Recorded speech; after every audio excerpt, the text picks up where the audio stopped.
Il est probable que rien ne va dans ta vie de créateur de contenu. T'es monteur vidéo, tu prends 100 ans à réaliser un montage alors qu'il est faisable en moins d'1 heure. Ou bien tu postes des vidéos une fois par mois et elles font maximum 21 vues. Tu travailles que par pic de motivation, rien n'est clair dans ta tête, tes fichiers ne sont pas rangés et ta timeline ressemble à ça. Moi aussi, quand j'ai commencé à réaliser des vidéos, que ce soit pour moi-même ou bien pour des clients, un problème qui revenait souvent, c'était le manque d'organisation. Tout comme vous, je mettais énormément de temps à finir un script, un montage, une voix off. J'étais tout le temps en flux tendu et je pouvais jamais prendre de pause. Je me souviens, je me couchais à 2 h du mat pour finir le montage des clients. Une fois, j'avais même des potes qui sont venus grailler chez moi, mais je pouvais pas rester avec eux car j'avais une vidéo à finir. Aujourd'hui, à 18 ans, j'arrive à gérer le montage vidéo, une chaîne YouTube, mes études, tout en gardant une bonne vie sociale, un bon temps de sommeil et en me maintenant physiquement. Dans mes vidéos, je donne souvent des astuces de productivité pour les monteurs par-ci par-là. L'organisation de vos heures de travail, dans les fichiers de votre PC, votre timeline, etc. Mais cette fois-ci, je les ai réunis dans une seule vidéo. Et que vous soyez TikToker, YouTuber, monteur ou bien autre chose, grâce à ces astuces, vous serez plus productif que n'importe qui. Vous ne raterez plus vos deadlines, aurez une charge mentale beaucoup moins grosse, avec comme objectif final d'avoir de l'avance sur vos vidéos. Pour ça, il y a plusieurs étapes clés à suivre. Et on va les voir tout au long de cette vidéo. Personnellement, moi, le moment où je sais que je suis plus productif, c'est quand j'arrive à avoir de l'avance sur mes vidéos. C'est-à-dire ne plus être en flux tendu, que quand je poste une vidéo, j'en ai déjà une autre de prête. Y a pas plus OP et satisfaisant que ça, les gars. Au début, quand on débute sa chaîne, c'est assez facile d'avoir de la régularité, sans forcément avoir à organiser sa vie. La simple raison, c'est le petit pic de motivation que t'as à chaque début de projet que tu réalises. On est chaud, on se dit cette fois c'est la bonne, je vais tout péter sur YouTube, ça y est, je suis sûr, je vais avoir les 1000 abonnés. Tu postes 5 vidéos en 3 jours, mais bon, elles flop et du coup t'abandonnes. Et mentez pas, hein, toutes les personnes qui ont voulu créer une chaîne YouTube sont passées par là. Bon, peut-être pour vous, ça a duré quoi, une semaine, peut-être un mois, peut-être un an, mais vous avez quand même abandonné. Bon, le premier, hein, j'ai commencé en 2016, j'ai eu 300 chaînes dans ma vie, et à chaque fois, j'ai give up, hein, y a que celle-là qui a bien marché. Et pourquoi elle a marché? Ben ça, c'est parce que j'ai suivi le conseil que je vais vous donner. Et aussi, même quand on se lance dans la freelance, on veut être monteur, on veut tout faire bien, on crée un petit Fiverr, on crée un portfolio bien clean et tout. Tu contactes une tonne de youtubeurs en même pas 1 heure, tu as le boss de la productivité. Mais aucune réponse après quelques jours, donc il abandonne. Bon ok, pour remédier à ça, faut savoir un truc. N'importe quel projet est un marathon. YouTube, la freelance, tout ça, c'est des marathons. Et toi, comme un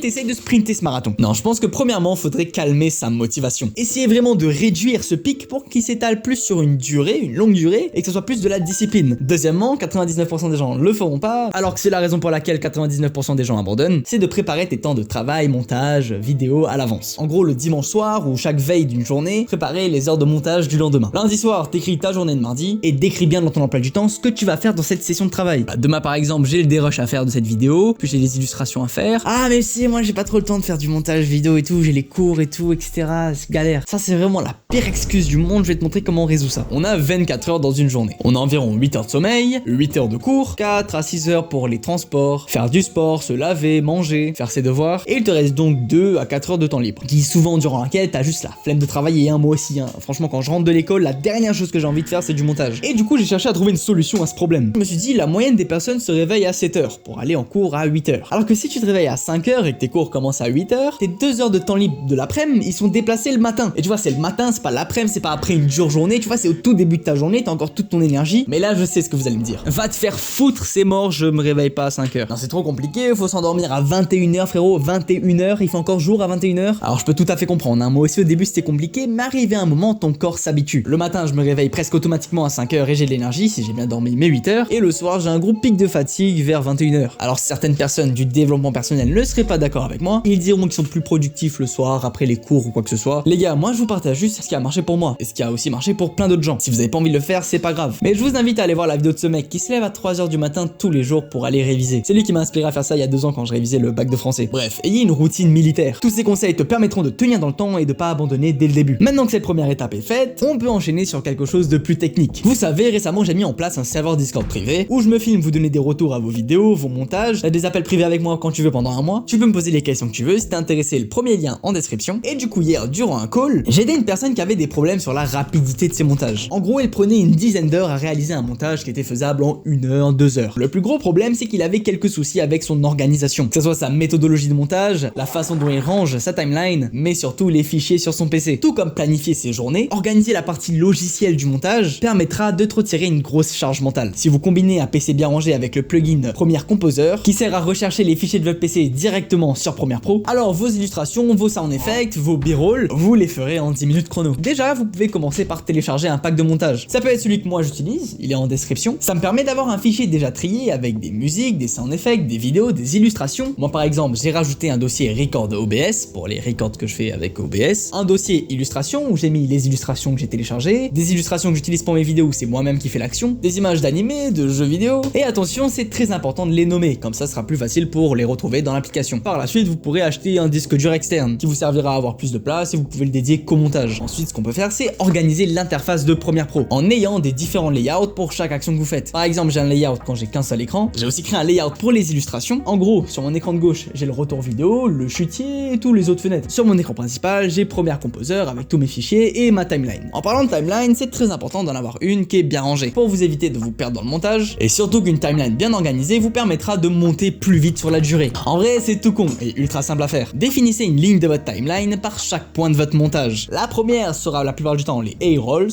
donc votre vidéo de base. Ça peut être votre gameplay, votre tête, une voix off. La ligne 2, ça peut être les B-rolls. Bref, n'importe quoi, toutes les images d'illustration, les PNG, etc. En troisième ligne, ça peut être, je sais pas moi, les sous-titres. Et voilà, déjà là, vous avez une timeline beaucoup plus organisée que 99% des gens. Alors que c'est sûr que si vous voulez un montage d'une meilleure qualité, il vous faudra utiliser les autres lignes. Vous voulez savoir comment moi je range ma timeline? Ah non frérot, ça sera disponible dans ma vidéo payante, dans laquelle je t'explique tout ce qu'il te faut pour monter une vidéo rapidement, directement dans le logiciel de montage. Je te montre comment je fais mes cuts, comment je fais mes zooms, comment j'illustre mes vidéos rapidement, bref, on cherche la rapidité. Pareil, la méthodologie du montage, c'est aussi important. En gros, c'est l'ordre du montage. Habituellement, tu repasses ta vidéo 3-4 fois. Première fois, tu fais tout le dérush, puis les illustrations, les sous-titres, les effets, et tu passes une dernière fois avec les sound effects et la musique. Mais même une méthodologie comme ça reste beaucoup trop flou et pas assez efficace. Et pareil, la méthodologie, tout ça arrivera dans ma vidéo payante. Mais cette vidéo n'est pas encore sortie, donc si vous voulez vraiment savoir comment je fais pour monter mes vidéos, vous pouvez cliquer sur le premier lien en description. Attention, dès que ma vidéo payante va sortir, les prix de ce serveur Discord vont augmenter. Donc cliquez sur le premier lien en description. Bon, maintenant je dois vous dire un truc, je vous ai menti. En début de vidéo, quand je vous ai dit que j'arrivais bien à gérer les cours, les relations sociales, et ben c'est faux. Alors aujourd'hui ça va, hein, mais à l'époque de mon big grind sur YouTube, je sortais jamais de chez moi. À chaque fois qu'il y avait des plans, des soirées, j'étais le premier à refuser. Car vas-y, il faut que je me couche à 21h pour pouvoir me réveiller à 5h du mat. En cours, moi au lieu d'écouter, je faisais du montage, j'écrivais un script. Quelques personnes comprennent pas pourquoi je travaille autant. Certains disent que je gâche ma vie. En vrai, c'est juste que je kiffe ça. Et je pense même que c'est positif pour plus tard. Vous savez, c'est loin d'être toujours facile quand je fais des vidéos, hein, quand ça marche pas, j'ai toujours le seum, etc. Malgré le petit coup dans le moral, je garde la tête haute. Et au moins moi, j'ai un but dans la vie. Je me donne à 100% pour mon projet et je suis beaucoup moins investi pour le reste. Mais tout ça veut pas dire que je te conseille de faire ça. Certes, vous irez moins vite, mais mentalement, ça sera peut-être mieux. En divisant ton temps de travail en deux, tu pourrais tout gérer. Je t'envoie vers la vidéo de Montox où il parle de ce sujet, comment gérer le montage vidéo et les cours. Sinon, n'hésite pas à rejoindre le Discord en description si tu veux des conseils sur tout ce qui a un rapport avec la création de vidéos. Et surtout, n'hésite pas à t'abonner, on rush les 10 000 abonnés.